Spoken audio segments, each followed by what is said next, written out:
اور معاشرے کا کتنا کمینہ شخص ہے وہ جو کسی کی بیٹی کو اس لیے تنگ کرتا ہے کہ وہ جہیز نہیں لے کے آئی، یا وہ اس کی خواہش کے مطابق، اس کی توقع کے مطابق جہیز نہیں لائی۔ شریعت اسلامیہ نے تو نکاح کو آسان قرار دیا، اور یہ جو ہم اتنی لمبی چوڑی باراتیں لے کر کے چلے جاتے ہیں بیٹی والوں کے گھر میں، تو اسلام میں تو اس کا ایسا کوئی تصور نہیں ہے۔ 500 600 لوگ بیٹی والوں کے ہاں چلے جاتے ہیں اور جس طرح کسی محاذ پہ جا رہے ہیں۔ نکاح فی المساجد کا رواج اگر ڈالا جائے تو ہماری زندگیاں سوکھی ہو جاتی ہیں۔ یہ جو مروج سلسلہ ہے، اس سے غریب لوگ تو پریشان ہیں ہی، امیر لوگ بھی سکھ میں نہیں ہیں۔ آج 1 کروڑ روپیہ شادی پہ خرچ آ رہا ہے، اور جس کی 4 بیٹیاں ہیں وہ ساری زندگی اسی کام میں ہی لگا رہتا ہے۔ اور غریبوں کی زندگی تو اجیرن ہے۔ غریب کی بیٹیاں سگڑ ہیں، سمجھدار ہیں، سنجیدہ و متین ہیں، پڑھی لکھی ہیں، خوبصورت ہیں، لیکن ان کے رشتے قبول اس لیے نہیں کیے جا رہے کہ ان کے پاس دینے کے لیے کچھ نہیں۔ اور اب ایک سلسلہ چلا جہیز فنڈ کا اور اجتماعی شادیوں کا،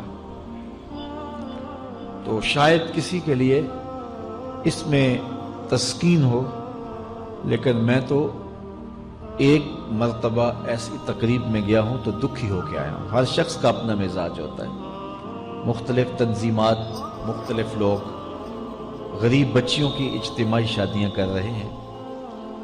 تو میں ایک تقریب میں مجھے کھینچ کے کچھ لوگ لے گئے۔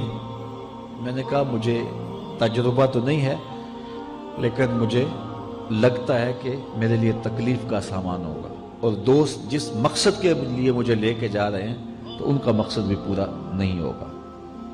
ایسا ہی ہوا، ایک ہال میں 15 سے 20 بچیاں تھیں، اور دوسری جانب 15 سے 20 بچے تھے، اور ان کے مہمان، ان کا ہجوم تھا، اور اسٹیج کے اوپر جو کرسیاں لگی تھیں ان پر مخیر حضرات بیٹھے ہوئے تھے جنہوں نے سرمایہ لگایا اور جہیز فنڈ دیے، اور تنظیم کے لوگ آ کے اپنی کارکردگی بیان کر رہے تھے۔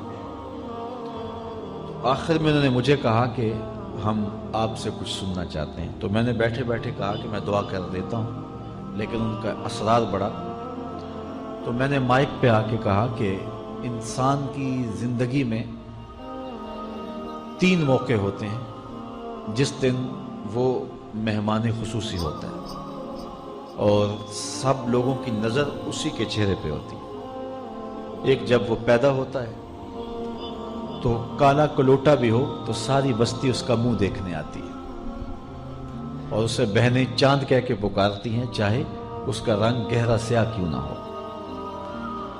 دوسرا موقع انسان پر اس وقت آتا ہے جب وہ دولہا بنتا ہے، تو سارے لوگ اسی کو دیکھتے ہیں، اور وہ نگاہوں کا مرکز ہوتا ہے، اور چیف گیسٹ وہی ہوتا ہے۔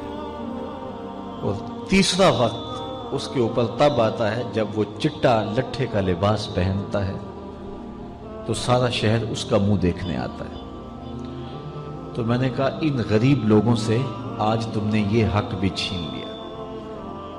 آج مخیر حضرات کو اوپر بٹھایا اور ان کو نیچے بٹھایا ہوا ہے، اس لیے کہ یہ غریب ہیں، اور کسی کے چہرے کے اوپر میں نے کہا خوشی کے آثار نہیں نظر آ رہے، اداسیاں ہیں، اور اتنے لوگوں کو ان کی غربت کا گواہ بنا رہے۔ ایک دم سکوت طاری ہو گیا حال پر، چونکہ مجھ سے وہ کچھ ایسی باتیں سننا چاہ رہے تھے جس سے ان کو داد ملتی۔ میں نے کہا تمہارے جذبے اپنی جگہ پہ، لیکن کاش کے رات کے اندھیرے میں ان بیٹیوں کے ماں باپ کو تم نے کچھ پیش کیا ہوتا اور یہ اپنے گھر سے رخصت ہوتی تو عرش والا رب بڑا راضی ہوتا۔